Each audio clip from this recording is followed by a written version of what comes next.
Hasil pemburuan aparat penegak hukum terhadap Joko Sugiarto Tjandra, terpidana kasus hak tagih Bank Bali hingga kini masih nihil.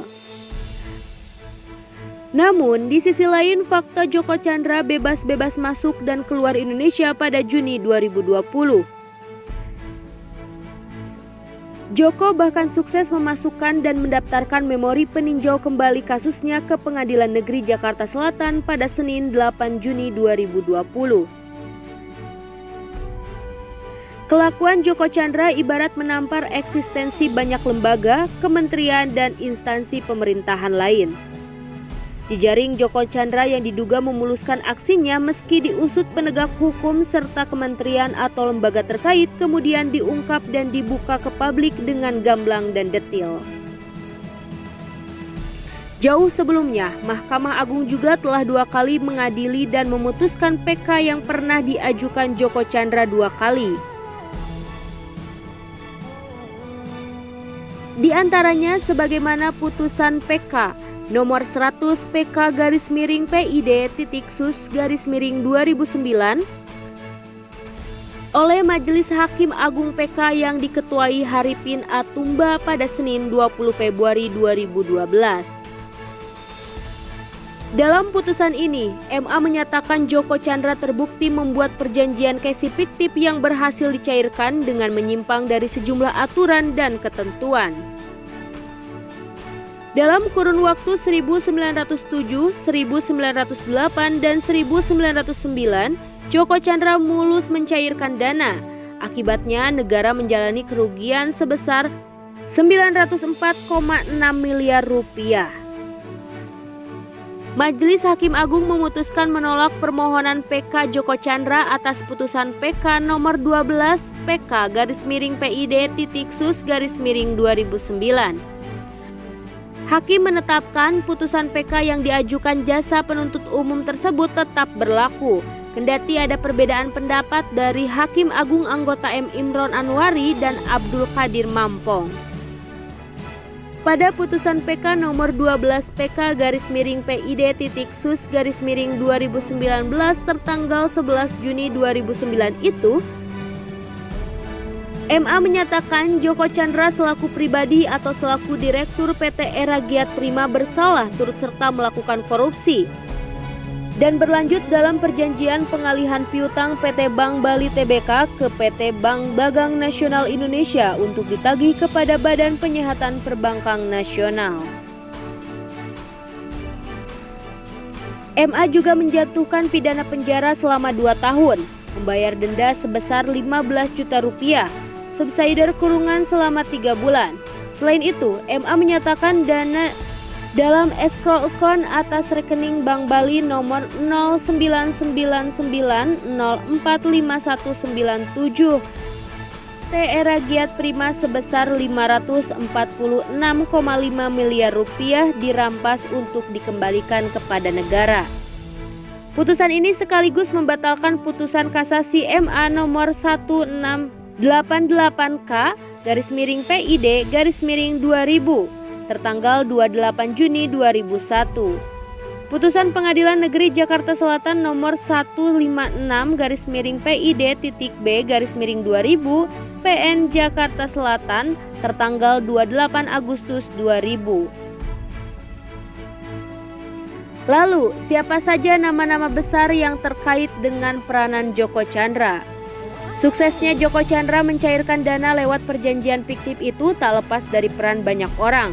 Berdasarkan surat dakwaan yang juga dibuat lagi dalam salinan putusan PK nomor 100 PK_PID_sus_2009, terdapat nama-nama Setia Novanto selaku Direktur Utama PT Era Giat Prima dan Rudy Lamli selaku Direktur Utama PT Bank Bali. Selain itu ada Pande Nasora Honalubi selaku Wakil Kepala BPPN dan orang lain yakni Arno Ahmad, Baramuli, Tandri Abeng, Syahril Sabirin selaku Gubernur Indonesia.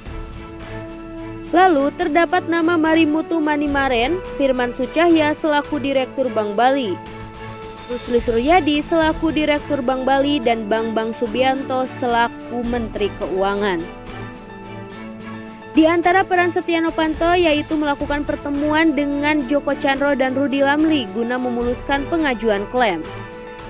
Sebab usaha Bank Bali maupun Bank Dagang Nasional Indonesia beberapa kali sebelumnya ditolak BI lantaran tidak memenuhi syarat. Dalam pertemuan itu pula, Setia Novanto menandatangani surat kuasa kepada Rudy Ramli.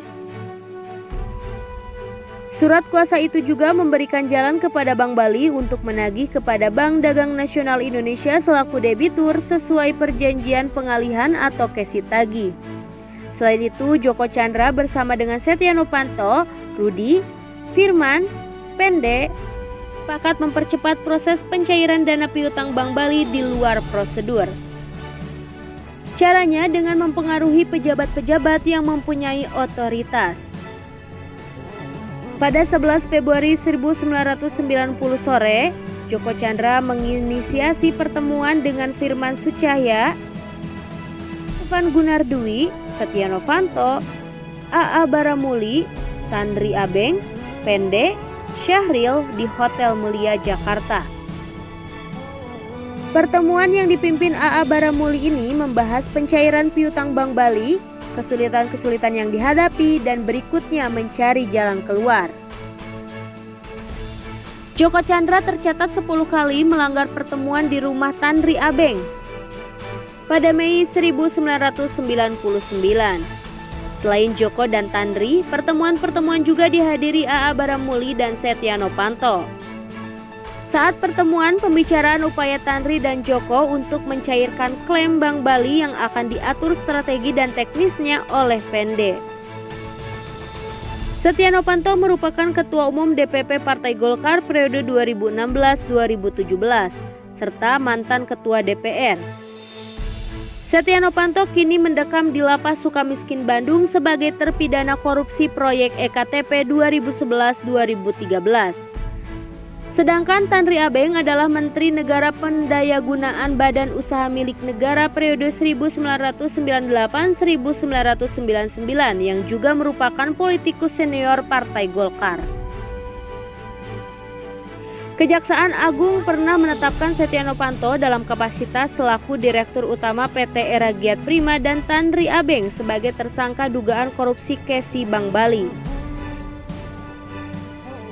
Namun, nyatanya Kejaksaan Agung menerbitkan surat perintah penghentian penyidikan terhadap Setia Novanto pada 18 Juni 2003. Sedangkan untuk Tandri Abeng tidak jelas kelanjutannya. Itulah berita hari ini yang bisa kami sajikan. Jangan lupa untuk subscribe dan aktifkan loncengnya agar tidak ketinggalan video-video terbaru dari berita hari ini. Terima kasih, sampai jumpa di berita selanjutnya.